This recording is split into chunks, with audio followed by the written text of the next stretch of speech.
Que alegria, meu irmão, minha irmã, em mais um momento na comunidade Anunciando e para a nossa escola de evangelização.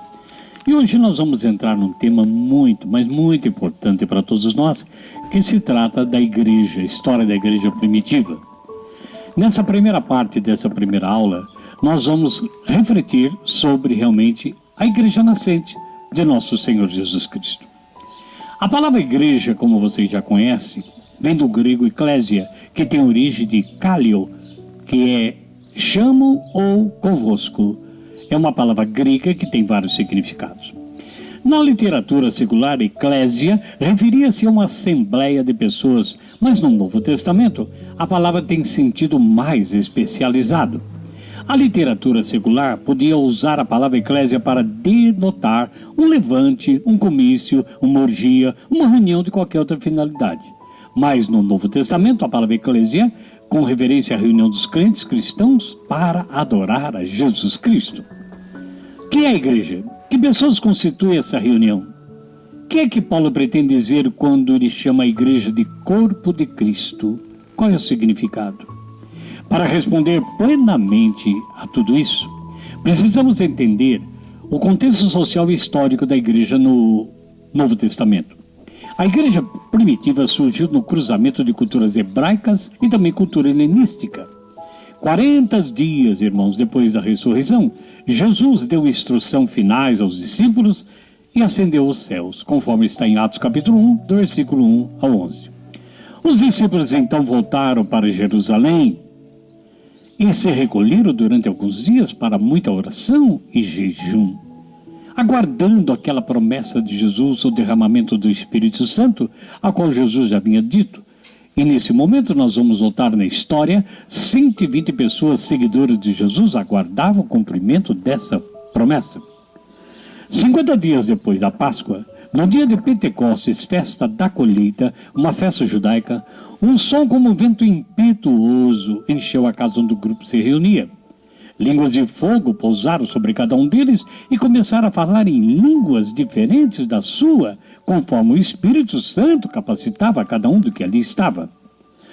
Os visitantes estrangeiros que estavam chegando em Jerusalém para a festa da colheita ficaram muito surpresos ao ouvir o discípulo falando em suas próprias línguas, mas zombavam dizendo que eles estavam embriagados, conforme o capítulo 2, versículo 13 de Atos dos Apóstolos.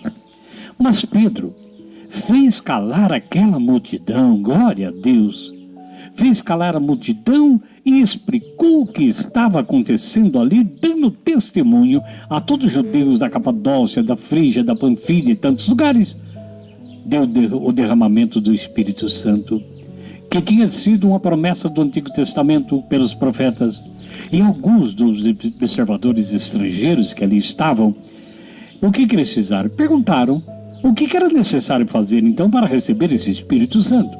Ora, em Atos 2, 41, nós vamos ouvir a palavra de Pedro que diz: arrependei-vos e cada um de vós seja batizado em nome do Senhor Jesus para a remissão de vossos pecados, e recebereis então o dom do Espírito Santo.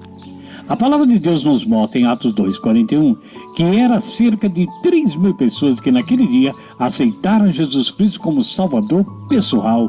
Glória a Deus por isso. Amados, durante alguns anos, Jerusalém foi o centro total da igreja nascente. Muitos judeus acreditavam que os seguidores de Jesus eram apenas uma seita judaica, como tantas que existiam naquela época. Suspeitavam que os cristãos, na verdade, os seguidores de Jesus, estavam tentando começar uma nova religião de mistério em torno desse Jesus de Nazaré. É verdade, então, que muitos daqueles cristãos primitivos continuaram a cultuar no templo, em Atos 3:1, continuaram ainda no templo, ali junto com os outros. E alguns insistiam que os convertidos gentios deviam ser circuncidados. Nós vamos ver isso em Atos 15. Mas os dirigentes, então, judeus, logo perceberam que os cristãos eram mais do que uma seita. Já não era aquilo que eles pensavam. Jesus já havia dito aos judeus que Deus faria uma nova aliança com aqueles que lhe fossem fiéis. Evangelho segundo Mateus capítulo 16, 18.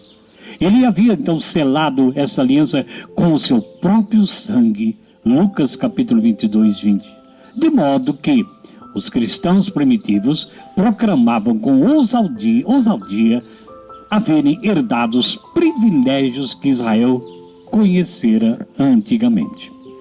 Não era simplesmente uma parte de Israel, era o novo Israel, como está escrito em Apocalipse 3:12 ou Apocalipse 21, versículo 2. Os líderes judeus tinham medo de arrepiar, porque esse novo estranho ensino que chegava até eles não era do judaísmo estreito, mas fundia o privilégio de Israel na alta revelação de um só Pai de todos os homens. Amados, nessa primeira introdução dessa aula, nós vamos assim caminhando, porque a partir de Pentecostes é que começa realmente a igreja primitiva. E nós devemos estar muito assim focado naquilo que precisamos conhecer da nossa igreja. Na próxima aula, nós vamos ficar por aqui com essa primeira parte, vamos entrar na segunda parte da igreja primitiva, que nós vamos estar no segundo momento da aula da Escola de Evangelização. Então eu espero você para a continuidade do tema, nesse tema maravilhoso de conhecer a grandeza, embora pecadora, da nossa igreja. Que Deus te abençoe e te guarde, em nome do Pai, do Filho e do Espírito Santo. Amém.